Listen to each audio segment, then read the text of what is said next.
J'ai fait une vidéo sur la garde alternée. Ma fille a maintenant 15 ans, ça fait 14 ans qu'on est en garde alternée. 6-8, un lundi sur 2, les lundis où je ne l'avais pas eu le week-end, tous les mercredis et un week-end sur 2, vendredi, samedi, dimanche. Un travail avec des horaires flexibles, chose que j'ai trouvé. La chance d'être comptable, donc il y avait pas mal de boulot. Ça m'a surtout permis d'aller faire des allers-retours pour aller chercher ma fille. J'ai fait cette vidéo et j'ai eu pas mal de questions. D'hommes, il y a eu des questions de femmes. Alors les questions d'hommes, il y a des gens qui ne comprenaient pas que c'était à moi de m'adapter. Le truc, c'est que déjà, j'avais la chance d'avoir la mère de ma fille qui avait accepté de faire une garde alternée. Parce que si elle aurait voulu, elle aurait pu me mettre des bâtons dans les roues et m'envoyer chez les juges. Chez les juges, j'aurais peut-être gagné la garde alternée.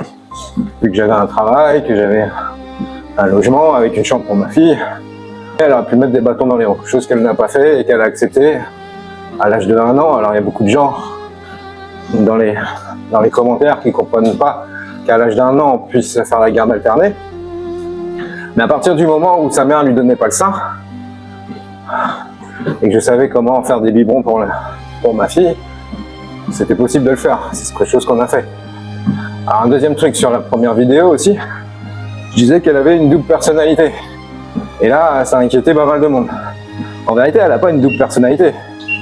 En vérité, elle s'adapte. Et donc, elle a deux comportements. Un comportement avec chez papa, un comportement chez maman.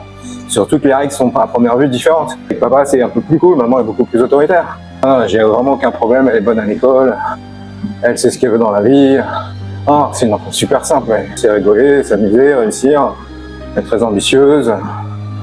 Les premières années où on était séparés, il y a eu beaucoup de culpabilité là-dessus, en se disant qu'est-ce qu'on va lui donner comme avenir, les parents séparés, j'ai toujours été réglant. Au départ, ça m'a très fait flipper parce qu'elle souhaitait vraiment la garde exclusive. Et je lui ai expliqué, elle a bien vu que j'étais un bon père et que je déconnerais pas. Et donc depuis 14 ans, je déconne pas quoi. C'est-à-dire que quand c'est les jours avec ma fille, je m'amuse pas quoi.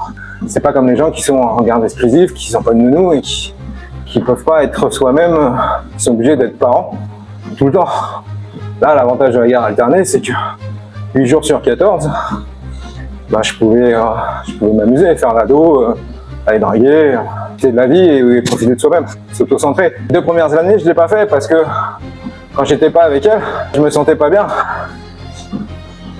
Donc avec elle, je me sentais bien, tout allait bien, tout était nickel.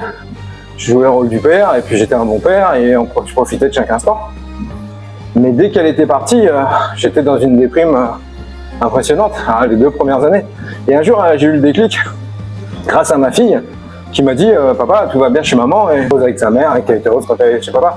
Après, j'ai pu profiter et m'auto-centrer les jours où j'avais pas ma fille.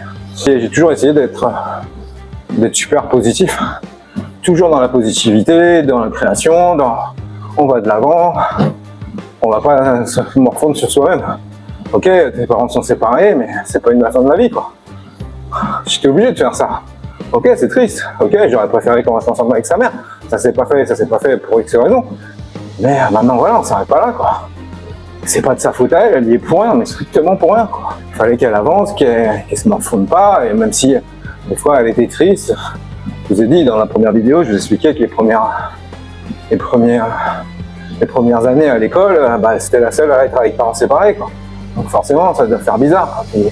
Quand tes copains et copines parlent de tes parents, de leurs parents, et que toi, tes parents séparés, ça doit pas être facile. Si les moments sont difficiles parfois, faut savoir positiver, toujours positiver. C'est super important.